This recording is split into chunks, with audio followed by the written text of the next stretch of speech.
Psychologists are used to dealing with disturbed minds, deep traumas, and irrational fears. But some cases go beyond what is explainable. Cases that defy logic and reason. Cases that leave scars not only on the patient's mind, but also on the therapist's. Today, you will hear 3 chilling stories from psychologists who faced something beyond science, something that, to this day, still haunts them. If there's a psychologist watching this video, I have a question for you. What was the patient or case that made you tremble with fear? The man with the black notebook. When you're a psychologist, you learn to trust data, science, and observation. You separate reality from imagination, or at least you think you do. I always knew I would encounter difficult patients, people with deep traumas, irrational fears, and dark thoughts, but nothing prepared me for meeting the man with the black notebook. I remember it vividly. It was a cold afternoon, one of those days when the wind rattles the windows and the sky looks ready to collapse. My secretary had told me that the new patient's name was Mauricio Del Rio. I didn't know much else about him, only that he had urgently requested a session, claiming it was a matter of life and death. There was something unsettling about his voice, a deep, almost monotonous tone, as if every word weighed too heavily on him. When he walked into my office, I felt a chill. He was tall, thin, around 40 years old, with a gaunt face and deep dark circles under his eyes that gave him an almost cadaverous appearance. But what caught my attention the most was the notebook he carried under his arm, a black, old notebook with worn corners. He held it so tightly that his knuckles were white. We sat across from each other, and for several minutes he said nothing. He just sat there, staring at me, as if evaluating me. I was used to uncomfortable silences in sessions, but this one was different. There was something in his gaze that made me feel as if I were the patient. "Mauricio, right?" I finally asked, trying to break the tension. He nodded slowly. "What brings you here?" I continued. He didn't respond right away. He lowered his gaze to the notebook and opened it with precise movements. The pages were filled with strange symbols, drawings of humanoid figures, and phrases repeated over and over. I managed to read a few. "The shadows are always watching. There is no escape. They are here." They, he whispered. "They? Who are you referring to?" I asked without showing any surprise. I assumed it was a hallucination or some kind of persecutory delusion, something common in patients with schizophrenia or psychotic disorders. Mauricio lifted his eyes and looked straight into mine. the shadows. He replied with chilling seriousness. They are everywhere. You can't see them, but they can see you. I took notes in my journal, trying to stay calm. It was important not to validate his beliefs, but also not to challenge them immediately. "How long have you seen them?" I asked. Since I was a child. At first I thought they were just my imagination. But over the years I learned that they were always there, waiting. There was something in his voice that made my skin crawl. It wasn't just what he was saying, but the conviction with which he said it. He didn't seem like a man lost in his own mind. He seemed like someone who had seen things others couldn't. The following sessions only increased my unease. Mauricio spoke more and more about the shadows, how they watched him when he was alone, how they whispered his name in the dark. But the most disturbing moment came when he started revealing details about my own life. How is your daughter? He asked one afternoon, as if it were a casual comment. I felt a knot in my stomach. I had never told him anything about my family. I never share personal details with patients. "How do you know I have a daughter?" I asked, trying to sound calm. They told me. He replied without hesitation. The shadows know everything about you. For a moment, I didn't know what to say. It was impossible for him to know that. Yet his expression was one of absolute certainty. From that day on, I started having nightmares. I dreamed of dark figures moving in the corners of my room, of whispers calling my name. I would wake up sweating, with the feeling that someone was watching me from the nearest shadow. The worst happened one night after an especially tense session. Mauricio had shown me one of his drawings, a circular symbol surrounded by intersecting lines. Something about it felt vaguely familiar, but I couldn't place it. It's a mark. He said, The shadows leave it on those they want to take. That night when I got home, I saw the same symbol drawn on my front door with what looked like ash or dark dust. I froze. I looked around, expecting to see someone, but the street was deserted. With my heart pounding, I wiped the mark away as best I could and went inside. From that moment on, my life spiraled into paranoia. The noises in my house seemed amplified. The shadows stretched unnaturally, and I always felt like someone, or something, was watching me.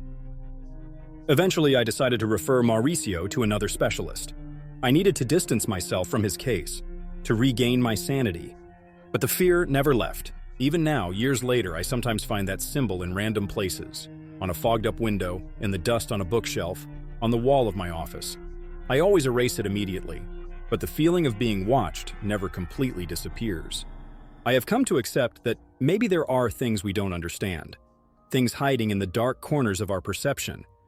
And every time I see a shadow stretch across an empty room, I wonder if Mauricio was right. What if the shadows are always there, watching us, waiting for the right moment to reveal themselves? The child and his imaginary friends. Cases involving children are always complicated. Their perception of reality is still developing, their fears are often disproportionate, and it can be difficult to distinguish between deep-seated trauma and an overactive imagination. But Andres' case was different. From the beginning, something about his behavior made me feel that there was a dark truth behind his words, a truth that, to this day, I still cannot fully understand. Even now, I sometimes feel that the whispers he described still echo in my mind. Andres was 8 years old when his mother brought him to my office. He was a thin boy with large, dark eyes and an expression that didn't match his age. He always seemed alert, as if he were expecting something terrible to happen at any moment. His mother, visibly worried, explained to me that for months Andres had been having recurring nightmares and talking to himself, especially at night. He says he has imaginary friends. She told me, But what's strange is what he says about them. What kind of things does he say? I asked, taking notes in my journal. He talks about people who are dead. Names we don't know, but that he says he's heard in the house. That caught my attention. While children often invent stories, the fact that he mentioned deceased individuals was not typical. I decided to start with an individual session to assess him directly. At first, Andres was reserved. He avoided eye contact and remained quiet, fidgeting with his hands. However, when I handed him a sheet of paper and some colored pencils to draw, his demeanor changed. "What would you like to draw, Andres?" I asked with a smile. He looked at me for a few seconds and then replied, "Them." His answer unsettled me, but I didn't interrupt him. He began sketching quickly on the paper. What emerged from his hand was disturbing. Human-like figures with distorted faces, completely black eyes, and bodies that seemed to blend into the background. They stood in a circle surrounding what appeared to be a door, or a threshold. "Who are they?" I asked softly, trying not to show my discomfort. "They're my friends. He replied without looking up. They live in the house, but they're not always there. They only come when they want to play." His tone was neutral, almost as if he were talking about something completely normal.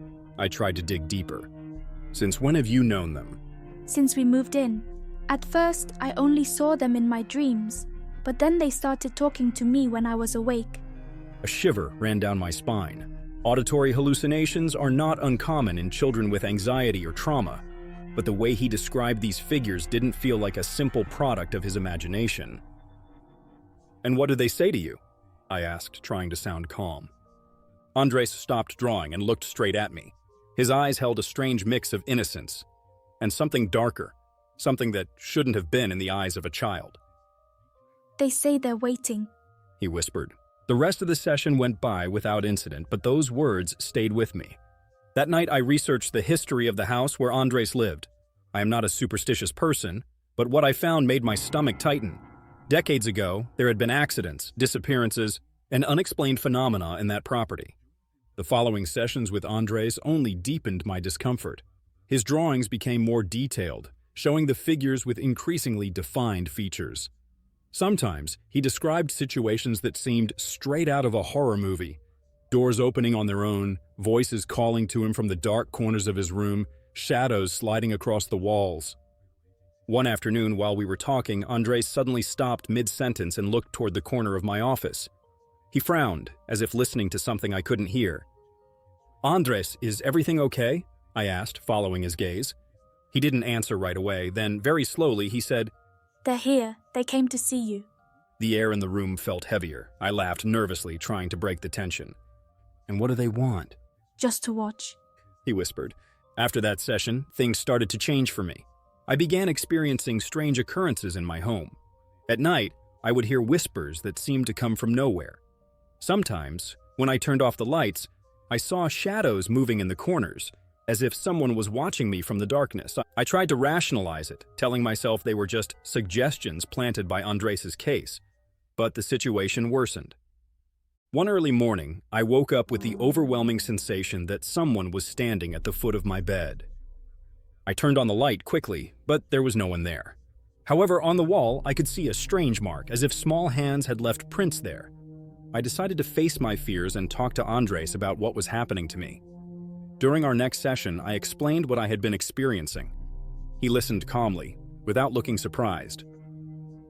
Sometimes they do that. He said, They like to follow people who can see them. "See them?" I repeated, feeling a knot in my stomach. Yes, now they see you too. That was our last session. Shortly after, Andres' mother informed me that they were moving to another state. I never heard from them again. However, the strange occurrences didn't stop immediately. For weeks, I continued hearing the whispers and catching glimpses of fleeting shadows in mirrors. Over time, the incidents became less frequent, but they never completely disappeared. Even now, on the quietest nights, I feel like something is watching me from the dark corners of my home. I don't know exactly what Andres was seeing, but I know it wasn't just a product of his mind. Some children are more sensitive to things that adults cannot perceive, and sometimes those things follow them, and also those who dare to listen to their stories. Valeria's reflection. Being a psychologist has taught me that the mind is capable of constructing astonishing realities, some so detailed and vivid that they sometimes become difficult to distinguish from what we call reality. Patients with hallucinations often describe terrifying experiences that defy logic. But what happened with this patient was something I never imagined witnessing. Even now, I cannot look into a mirror without feeling the lingering echo of that fear that has haunted me ever since. Her name was Valeria. She was a young woman, around 25 years old.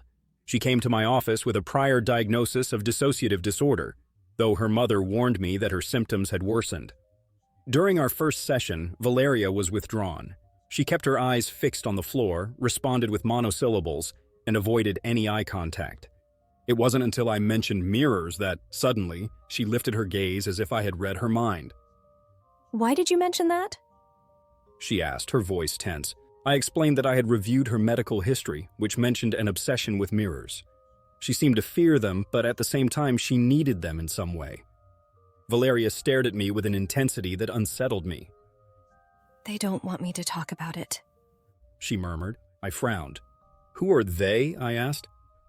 She remained silent for a moment. Then, after a few seconds of hesitation, she whispered something that sent a chill down my spine. "The others. The ones who live in the reflection." When I heard that, I thought it was a form of personification, perhaps a manifestation of her trauma. I tried to probe further, but Valeria shut down the topic with a barely audible murmur. "If I talk too much, they get angry." The following sessions were a slow and disturbing descent into the unknown. Valeria explained that, since she was a child, she had felt that her reflection had a life of its own. It wasn't like a normal person's reflection, which simply mimics movements. According to her, there were moments when her reflection would stop moving completely, or move before she did, as if it were out of sync with time. At first, I believed it was a delusion, a construction of her fragmented mind, but the way she described it was too detailed, too consistent. She spoke of the other Valeria as if it were an entity with its own intentions, as someone who lived in the mirror and knew things she couldn't explain. "Sometimes she talks to me. She confessed one afternoon. She tells me things I don't want to know. "What kind of things?" I asked, taking notes. Secrets. Things about other people. Things I can only see when she shows them to me." I asked for an example. Valeria hesitated for a moment, as if afraid of betraying someone invisible. Finally, she lowered her voice and told me something that made my blood run cold. "Do you remember the receptionist?" she asked. I nodded. "She's sick. Very sick. The other Valeria told me. She showed me how her organs are failing inside." That statement seemed absurd to me. The receptionist, although elderly, had always been in good health. But a couple of weeks later, her daughter came to the office to inform me that her mother had been hospitalized urgently due to kidney failure. That incident left me thinking, but I tried not to dwell on it too much. However, things began to get more unsettling. One afternoon, Valeria arrived with a small handheld mirror wrapped in a black cloth. She held it carefully, as if it were a sacred, or dangerous, object. Can we use this in the session? She asked. For what purpose? I want you to see what I see. I agreed, though reluctantly. She placed the mirror on the table between us. It was an old object with a silver frame tarnished by time. For several minutes, nothing happened. Valeria simply stared at it, her lips moving in a barely audible whisper. I watched her curiously, waiting for some kind of reaction. Until something happened that I cannot explain. The reflection in the mirror was wrong. At first I thought it was an optical illusion caused by the angle of the light, but no. Valeria was completely still, yet in the mirror, her reflection seemed to move slightly, as if it were breathing independently. I leaned in closer to examine it. That was when the reflection turned and looked directly into my eyes. My blood froze. Valeria was still staring into the mirror, not moving a muscle, but in the reflection, her other self was smiling at me. I jerked back abruptly. Did you see it? Valeria asked, as if she knew exactly what had just happened. I think it was an optical illusion, I stammered, trying to regain my composure. It's not an illusion. She replied. Now they've seen you too. I didn't know what to say. We ended the session shortly after, but from that day on, everything started to change. I began noticing small anomalies in my own home. The mirrors would vibrate slightly, as if something were trying to come through. Sometimes, when I walked past a mirror, I felt like my reflection wasn't moving exactly in sync with me. And then, the worst happened. One night, as I was brushing my teeth, I clearly saw someone standing behind me in the mirror. I turned around immediately, but there was no one there. However, on the surface of the mirror, I could see a faint breath mark, as if someone had been exhaling against the glass. The sessions with Valeria became increasingly intense. She said the others were becoming more present. She warned me not to look directly at them, because if I did, they could cross over. I tried to rationalize her words, but deep down I began to doubt my own perception. The last time I saw her, Valeria was pale and nervous. She handed me the mirror still wrapped in the black cloth. I can't keep it anymore. She said, Now it belongs to you. They chose you. I tried to refuse, but she insisted. I left it in my office, thinking it was part of her psychological transference process. But that night, I had a dream I will never forget. I was in a room filled with mirrors. All of them reflected shadows, shadows that whispered my name. One of those shadows approached the glass, and the moment it extended a hand toward me, I woke up with a start. Since then, I have covered all the mirrors in my house. I don't know what really happened with Valeria, but I know it wasn't just psychological. Sometimes on the quietest nights, I still hear those whispers. And when I pass by a mirror, I avoid looking directly at it, because I know that if I do, they will be waiting. The human mind is a mystery, but there are things that even science cannot explain. Were these just delusions, or was there something more lurking in the shadows of these patients and their therapists? Maybe we will never know for sure. But the next time you look into a mirror, see a shadow move where there should be nothing, or feel someone watching you in the darkness, ask yourself, are you really alone? If you enjoyed these stories, subscribe for more chilling tales. And remember, the shadows are always watching.